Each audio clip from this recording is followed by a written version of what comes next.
Ravenholm stands as one of the most memorable levels in Half-Life 2, if not all gaming. It's a dramatic departure from the game's status quo, and because of its notoriety, has had an everlasting impact on those who have experienced the level. Video essays on the level are numerous, and this one is another to add onto the list with my own interpretation. However, I'm going to depart from the usual theory crafting video and instead explore, in conjunction, the death of the author. And that is because I want to tackle a severely misunderstood aspect about appreciating art.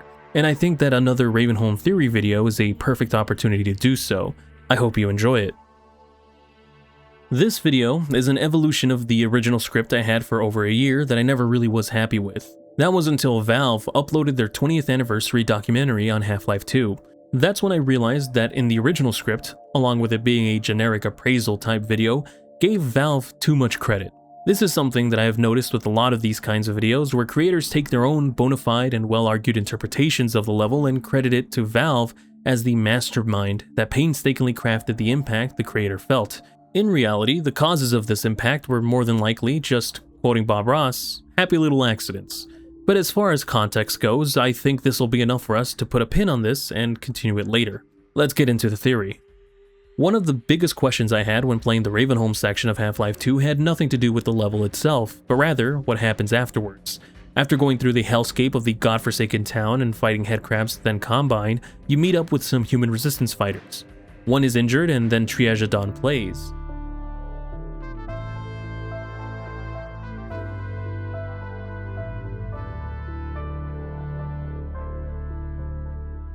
Triage is mine and many others' opinion one of the most hauntingly beautiful songs in the series. So the song playing immediately after a Winston getting shot by the Combine was not only funny but also profoundly interesting. Many of us asked ourselves, why did the song play here? If I had to guess, I think the quick and straightforward reason here is that it's meant to be a signal of the themes of humanism and hope that gets repeated frequently throughout Half-Life 2. These are resistance fighters after all. While you had met resistance members before, they never really fought against the Combine. They were usually unarmed and unorganized, getting picked off after Gordon stirred the pot.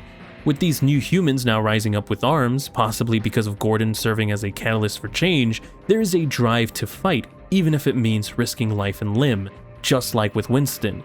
That is possibly what Triage was meant to reinforce.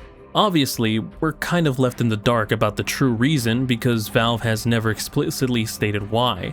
Yet I think that everyone who played Half-Life 2 gets the big idea through the repeated themes. The themes are admittedly modest and are to serve the narrative, which I don't blame Valve given the extremely stressful development of Half-Life 2. Yet, in the same vein, is also the reason why I don't want to credit Valve for the things that artistically align. The happy little accidents that give the game more impact. I think a lot of people have extracted their own meaning from Ravenholm, and they deserve that their interpretation be recognized, and not to conclude that Valve is this mastermind of game design and symbolism. It really could just be that they got lucky, which isn't a bad thing.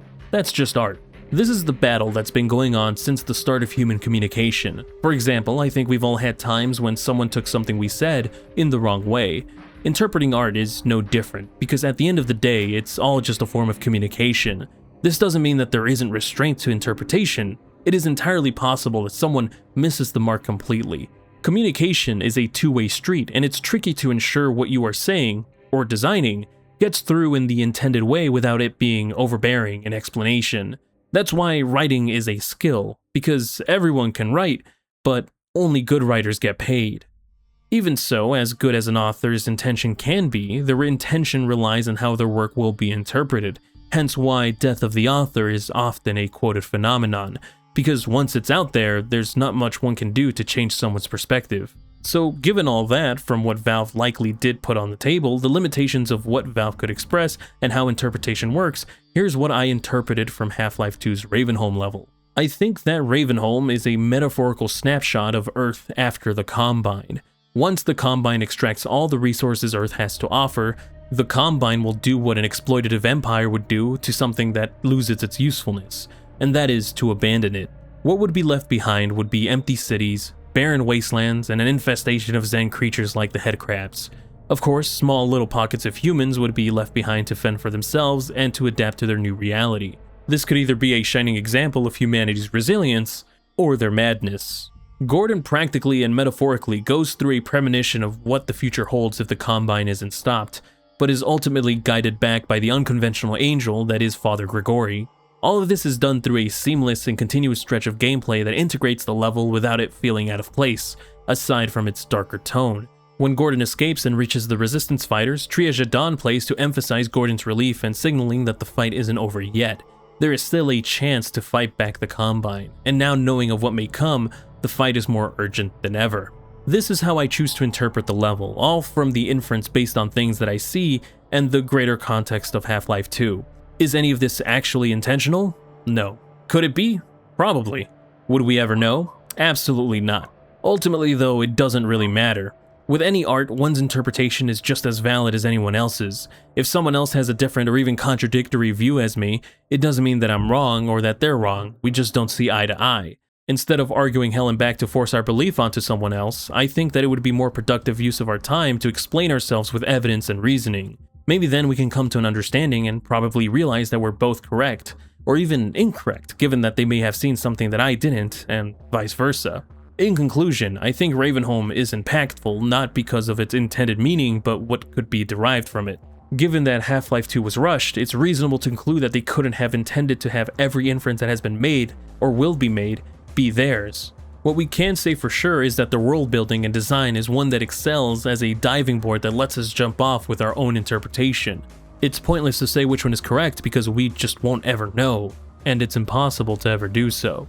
The best thing we can do is appreciate what we can and communicate what we think it means. Some will be more substantiated than others, but ultimately, we are all building up to a better conclusion.